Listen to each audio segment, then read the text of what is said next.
അപ്പോൾ ഈ സോറിയാസിസ് വരുന്നത് അവരുടെ ഈ ഫുഡിൽ വരുന്ന മാറ്റങ്ങൾ കൊണ്ട് തന്നെയാണോ? അതിന് പ്രത്യേകിച്ചൊരു ഡയറ്റ് ഉണ്ടോ? എങ്ങനെയാണ്? സോറിയാസിസ് നമുക്ക് എല്ലാവർക്കും അറിയാം. നമ്മൾ കേട്ട് നമുക്കില്ലെങ്കിൽ പോലും നമുക്കറിയാവുന്ന ഒരു അസുഖമാണ്, എല്ലാവർക്കും അറിയാം.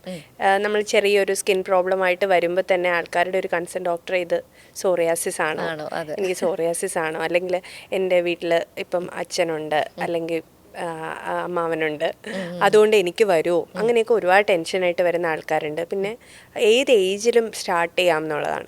ചിലപ്പോൾ കുട്ടികളെ വരെ കൊണ്ടുവരുന്നുണ്ടാവും. കാര്യം ചിലപ്പോൾ ഫാമിലി മെമ്പേഴ്സിന് ആർക്കെങ്കിലും കാണും. അപ്പോൾ അത് കാര്യം നമുക്കറിയാവുന്ന ഒരു ഇത് ട്രീറ്റ് ചെയ്ത് നമുക്ക് കംപ്ലീറ്റ് ആയിട്ട് മാറ്റാൻ പറ്റില്ല. അതായത് എപ്പോഴും നമുക്കത് അതിന് വരാതിരിക്കണം എന്നുണ്ടെങ്കിൽ നമ്മളതിൻ്റെ മെഡിസിൻസ് കണ്ടിന്യൂ ചെയ്യേണ്ടി വരും. പിന്നെ ഇതിൻ്റെ ഒരു കാര്യം എന്ന് പറഞ്ഞാൽ ഇത് എപ്പോഴും ഒരു സിവിയർ ഫോമിൽ വരണം എന്നുമില്ല. ചില ലോക്കലൈസ്ഡ് ആയിട്ടുള്ള ഏരിയാസിൽ മാത്രമായിട്ടൊക്കെ വരാം.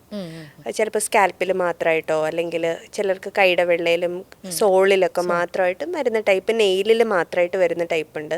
അങ്ങനെ പല ടൈപ്പ് സോറിയാസിസ് ഉണ്ട്.